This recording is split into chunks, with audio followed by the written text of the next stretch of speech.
Hey guys, kamusta kayong lahat? Welcome back sa akin channel. Kamusta kayo? Hindi ako okay. Oh my god, hindi ako okay guys. Pero masusolusyon na natin. May konting problema lang. Kasi nga kanina, habang nasa downtown ako kanina, isa sa mga parking lot, specifically dun sa parking lot ng office ng company ko, merong bumangga sa akin guys. May bumangga sa sasakyan ko. Pambihirang yan. Inatrasan niya yung sasakyan ko. Itong pinakamamahal ko na RAV4. Ano? Inatrasan niya ako. Pambihirang yan. Hindi tumitingin guys oh. Zero at full tayo dyan guys. Kasi stationary lang tayo. Naka full stop tayo at naka park. Siya yung umatras at binanggaan niya yung sasakyan natin. Pambihirang yan. Buti na nga lang walang leaks or anything. Wala namang leak. Ang nangyari lang, guys, na-push lang tong bumper. Ito, tapos ito umangat. Umangat 'yan. Tapos itong fender basag tong headlight. Tapos nag-malfunction na rin yung fog light. Tapos ito nga na-push niya hanggang dito. Actually hanggang dyan guys, so sa may ito, ayan umangat siya. So ayaw kong itula kasi nga para makita bukas. Nagpa-book na ako ng appointment bukas para dyan sa may repair. So hindi naman tayo at fault, so walang problema, mapapalitan yan. Tapos kinausap ko na rin yung agent ko sa insurance company. Ang sabi nila, yun nga, nakabook na ako bukas for assessment. Tapos i-check nila kung ano yung mga kailangan orderin ng mga ang tawag yan, parts. And then parang magsiset ulit ng panibagong appointment. And then saka na nila ako bibigyan ng rental car. Ayan, so SUV pa rin yung na-request ko na rental car. Para para kasing laki din ng SUV ko kasi nga syempre may anak tayo. Kailangan ng malaking space. Ayan. Buti nga hindi yung truck ko yung nadali. Kasi plano ko pa man sana kaninang dalhin yung truck ko. Nako, kung nagkataon masakit sa ulo kasi mas malaki ang damage pag nagkataon. Or baka siguro hindi nangyari kung truck yung dala ko, mas nakita niya ako. Pero yung sasakyan niya, malaki yung sasakyan niya pickup truck na GMC. So, hindi ko alam kung bakit hindi niya ako nakita. So, ang nangyari, nakapark ako.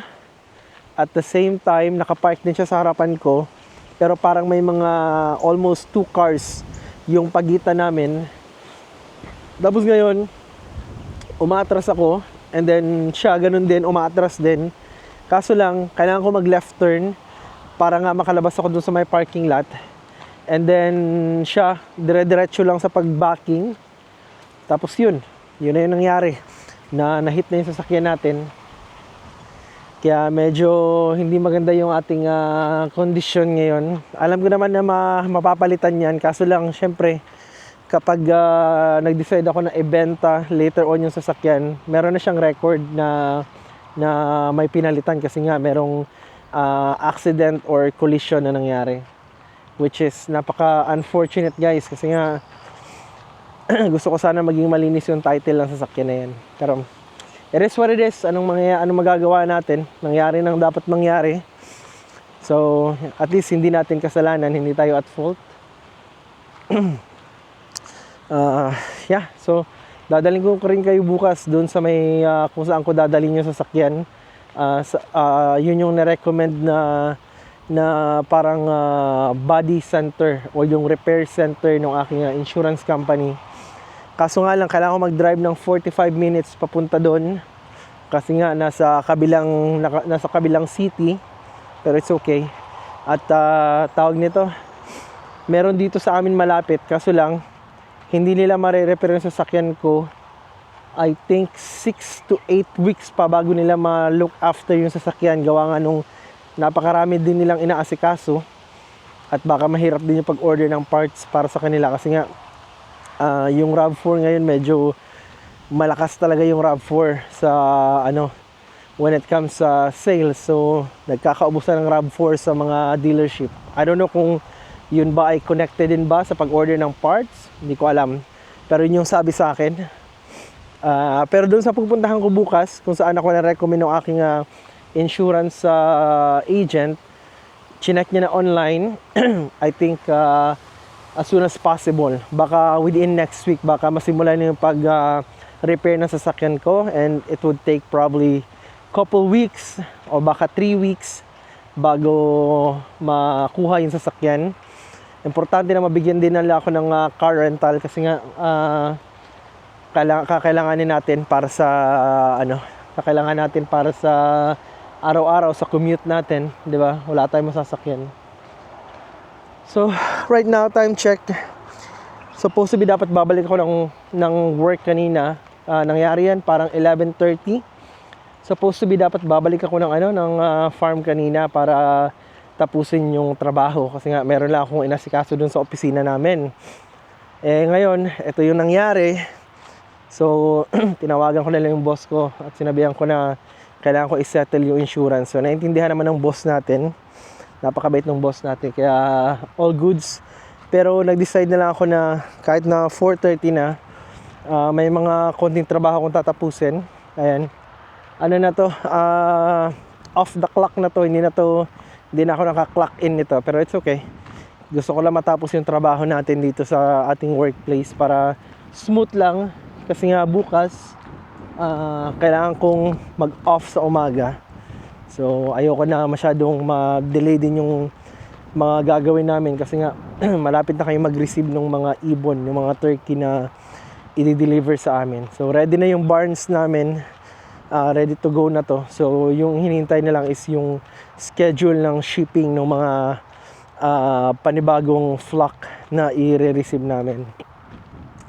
So yeah, medyo bad trip tayo pero ayos lang. Importante na buhay pa rin tayo, guys.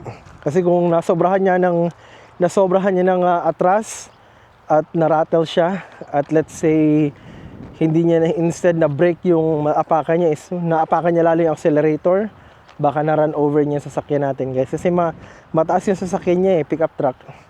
So, tapos 4-wheel drive pa yon. So, malaki yung chance, guys, na baka na-run over niya or baka pumutok yung aking airbag. So, 'di ba? Mas malaki yung damage.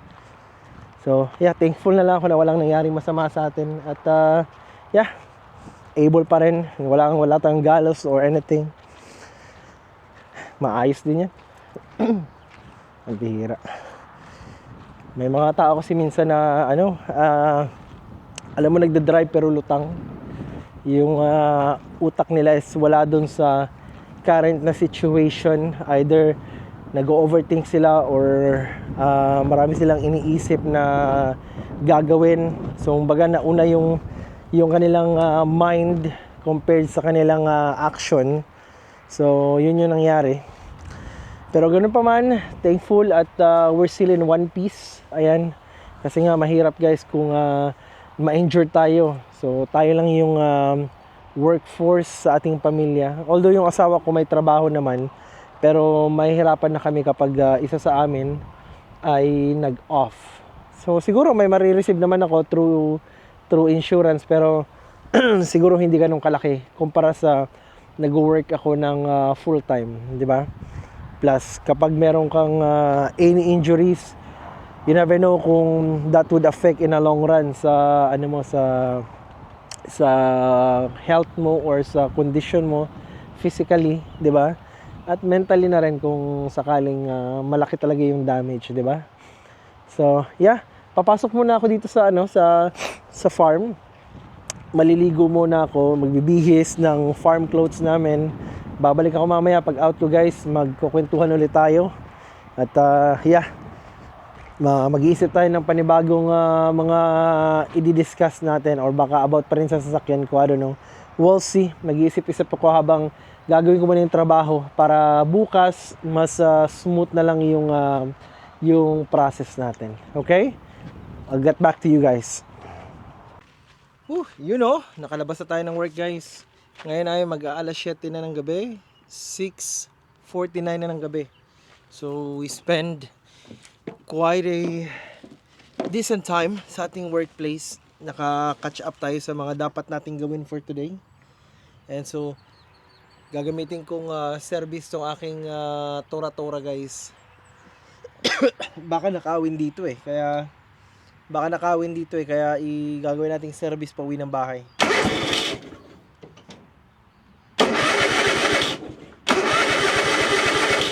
Haba, ayaw pa yata umandar. Ang bihirang yan. Okay, dyan ka muna.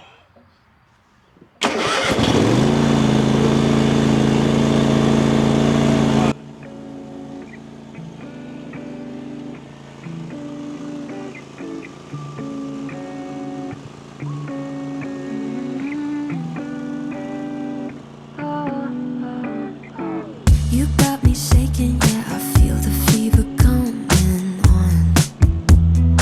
Boy, you know you're all I want. Keep saying that I hate it, but it's kind of fun. Watching me come undone. No more games. Can't we just say its name instead of running away and jumping the gun to play it safe? Let's spend the weekend here in this bed we can sleep in and let the feelings overflow.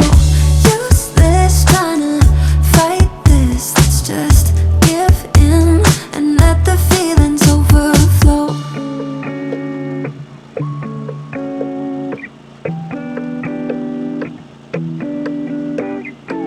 I tried to shake it, find a way to get you off my mind. Really tried to draw that line. One look from you, I'm praying I could call you mine. Baby, you got my hands tied. No more games. Can't we just say its name instead of running away and jumping the gun to play it safe? Oh, let's spend the weekend here in this bed we can sleep in and let the feelings overflow. Useless trying to fight this. Let's just give in and let the feelings overflow. Let's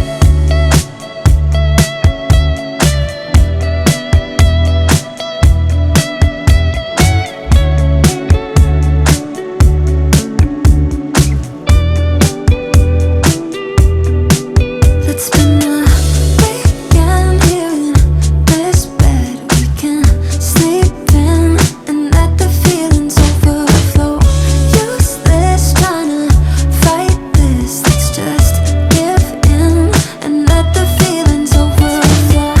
Weekend here in this bed we can sleep in and let the feelings overflow. Useless trying to fight this. Let's just give in and let the feelings overflow.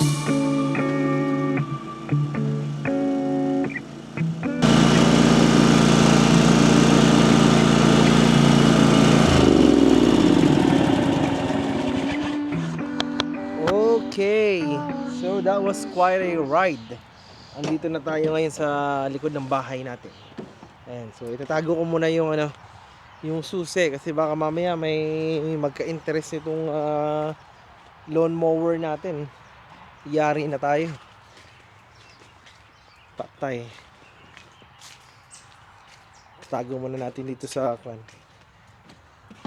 baol. Sa baol. Ayan. Tapos, yun na, tapos na. Tapos na yung araw natin ngayon guys. Yun lang, pag ganun lang, saglit. I-close ko muna to.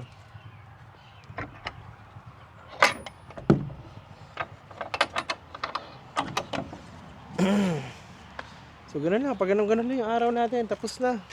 Yan, although na medyo late na tayo umuwi ngayon, pa alas 7 na, pero importante, nagawa natin yung dapat natin gawin kasi nga, alam niyo guys, yung trabaho ko kasi, nagmamanage ako ng farm dito sa Canada.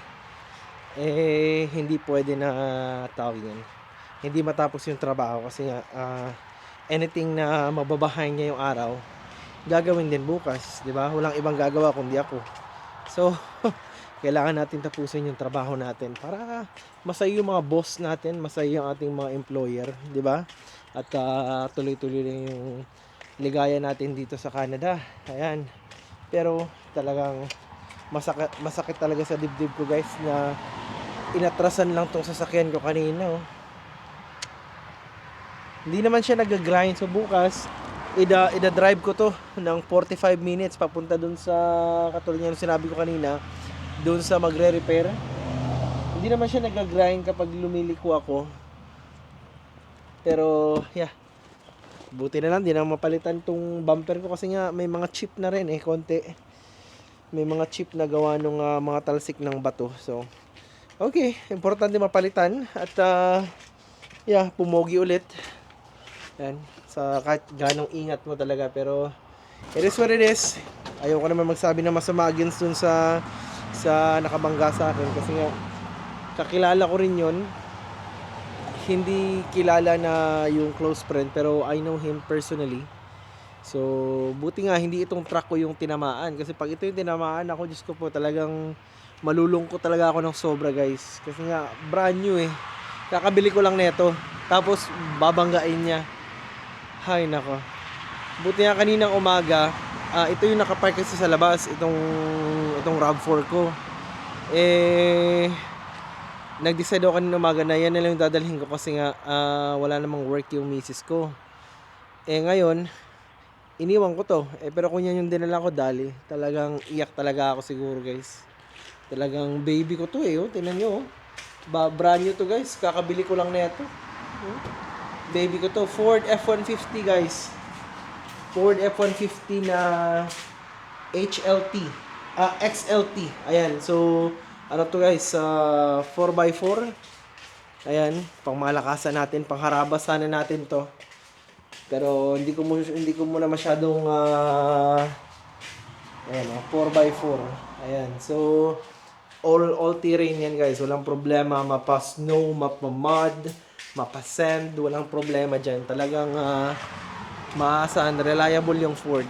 So, sa mga nagsasabi dyan na Toyota lang yung reliable, okay, maniwala. Ako nagsasabi sa inyo, Ford, reliable ang Ford. Yung Toyota, lately, marami ring mga recall yung kanilang Tundra tsaka Tacoma. At also yung,